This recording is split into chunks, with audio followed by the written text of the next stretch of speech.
వాళ్ళు ఎప్పుడైనా దాన్ని అప్డేట్ చేయొచ్చు, అప్గ్రేడ్ చేయొచ్చు. ఏదైనా ప్రాబ్లం ఎరేజ్ అయితే దాన్ని వాళ్ళు రెక్టిఫై చేయొచ్చు. అంతేనా? అంతే sir. In the same manner మనల్ని భగవంతుడు అన్నారు. భగవంతుడు అంటే ప్రకృతి క్రియేట్ చేసింది.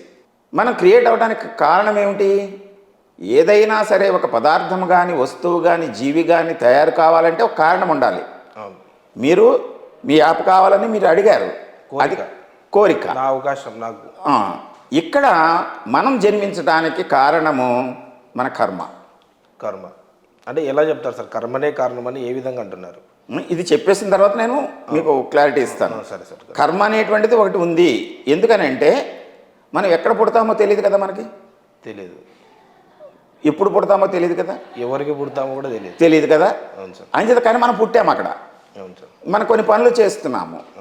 ఇవి మనం పుట్టడానికి, మనం కొన్ని పనులు చేయటానికి ఒక ప్రత్యేకమైనటువంటి మనం లక్షణాన్ని కలిగి ఉండటానికి.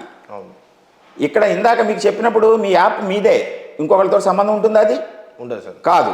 అలాగే ఇక్కడ మన కర్మ మనకే కారణమవుతుంది.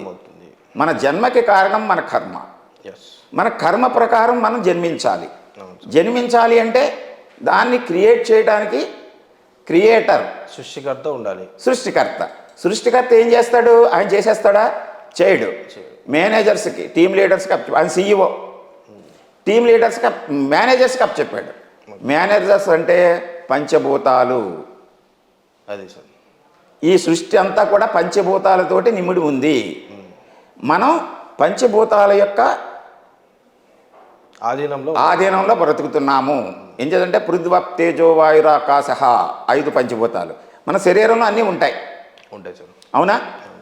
అయితే పంచభూతాలు చేసేస్తాయా? పంచభూతాలు చెయ్యవు. పంచభూతాలు అంటే మేనేజర్స్ టీమ్ లీడర్స్కి ఇంట్రెస్ట్ చేస్తారు. ఇక్కడ ఈ సృష్టిలో టీమ్ లీడర్స్ ఎవరంటే 9 గ్రహాలు. 9 గ్రహాలు, నవగ్రహాలకి శక్తులు ఉన్నాయి కదా. ఉన్నాయి సార్. మీకు కనబడతాయా? అవి కనపడవు సార్. ఇంకో విషయం ఏంటంటే సార్, యాక్చువల్గా ఇప్పుడు 9 గ్రహాలు, నవగ్రహాలు ఉన్నాయి, పంచభూతాలు ఉన్నాయి. వీటన్నిటిని కొందరు నమ్మరు సార్. ఒకటి ఓకే. ఇప్పుడు నేనేమంటున్నా అంటే సార్, మనిషి ఫస్ట్ ఆఫ్ ఆల్ దేవుడు సార్. దేవుడు, ప్రకృతి, పంచభూతాలు, నవగ్రహాలు, సైన్సు, మనిషికి ఉన్న అరచేతి నుంచి శాస్త్రంకి ఏంటి లింకప్ ఉంది సార్? అదే నేను చెప్తున్నాను మధ్యలో. ఇప్పుడు దేవుడు ఆయన ఒక CEO అని చెప్పాం కదా. అవును సార్. ప్రకృతి అంటే ఈ మన నవగ్రహాలు ఉన్నటువంటి ఈ సౌరమండలం, సౌర కుటుంబానికి చెందినటువంటిది ఒక కుటుంబం. ఇది ప్రకృతి. ఇక్కడే ఉంటుంది ఈ ప్రకృతి. దీన్ని దాటి ఏముందో మనకు అవసరం లేదు. ఎందుచేతనంటే మనం ఈ భూమి మీద ఉన్నాం కనుక ఈ ప్రకృతికి లోబడి ఉన్నాము, దీంట్లోనే ఉన్నాము. మన జీవితం ఇక్కడే ప్రారంభమైంది, ఇక్కడే ముగుస్తుంది.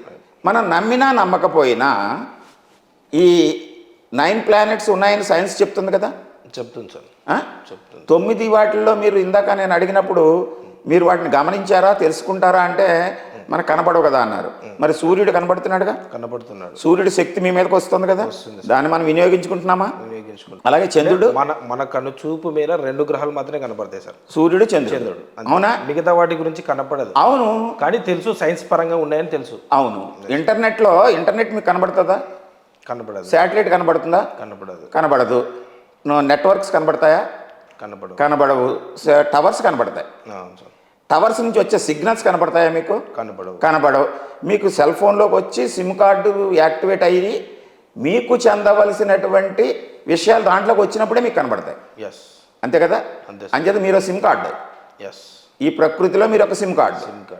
ఈ విశ్వంలోకి మీ కర్మానుసారం తల్లి గర్భంలో ప్రవేశించినప్పుడే మీకు నెంబర్ అంటూ ఏర్పడిపోయింది. ఆ నెంబర్కి చెందినటువంటి కర్మగత బంధాలు, రుణబంధాలకు చెందినటువంటి విషయాలు అన్నీ మీకు వచ్చి చేరుతూ ఉంటాయి. వాటిని అన్నిటినీ మీ దగ్గరికి పంపేవాళ్ళు ఎవరు? సృష్టికర్త కాదు. ఈ టవర్స్ను, ఈ నెట్వర్క్స్ను. అంటే నవగ్రహాలు అన్నాను కదా. నవగ్రహాల నుంచి మనకు వస్తాయి. ఈ భూమి మీద ఉన్న పంచభూతాలని మనం ఐడెంటిఫై చేశారు మన సాంప్రదాయంలో. అవును సార్. వాళ్ళు ఐడెంటిఫై చేయటువంటి మీరు ఎందుకు నమ్మరు? పంచభూతాలని ఆకాశం ఉందా? అవును సార్. ఉందా? ఉంది. మీలోనే ఉంది. Yes sir. భూమి ఉందా? ఉంది సార్. మనమే భూమి.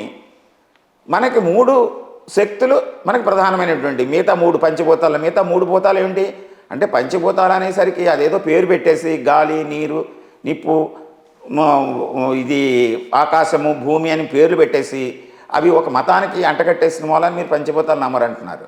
Yes sir. మతం సంబంధం లేదు. ఇది భూమి మీద అందరూ కూడా గాలి పీల్చే బతుకుతారు, నీరు త్రాగే బ్రతుకుతారు.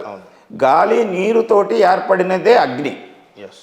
మనలో అగ్ని లేకపోతే మన జీవితం సాగదు, లేదు. అవునా? ఈ మూడే. మీకు ఇంకా సైన్స్ పరంగా చెప్పాలంటే ఇందాక దాంట్లో ఆ ప్రశ్నలో సైన్స్ అని చెప్పారు. అవును సార్. సైన్స్ పరంగా చెప్పాలంటే 3 ఎలిమెంట్స్ మనకి సృష్టిలో 110 ఎలిమెంట్స్ ఉన్నాయి. 3 ఎలిమెంట్సే మనల్ని రూల్ చేస్తున్నాయి. అవేంటో తెలుసా మీకు? చెప్పండి సార్. వాటరు, గాలి, అగ్ని. కాదు, అవి పంచభూతాల్లో. అవును సార్. వాటరు, అగ్ని, గాలి, అగ్ని, ఇది వాయువు, నీరు, నిప్పు. Yes sir. నేను చెప్పేది ఎలిమెంట్స్ అంటే మూలకాలు. 3 మూలకాలు మనల్ని రూల్ చేస్తున్నాయి. Oxygen, hydrogen, carbon. తెలుసా మీకు? కరెక్టే సార్, తెలుసు. ఆక్సిజన్ అంటే గాలి, మన ప్రాణవాయువు. ఆక్సిజన్. హైడ్రోజన్ ఏమిటో? వాటరు. అంటే ఆక్సిజన్ తోటి హైడ్రోజన్ కలిపితే నీరు. కార్బన్ అంటే డీటాక్సిఫై.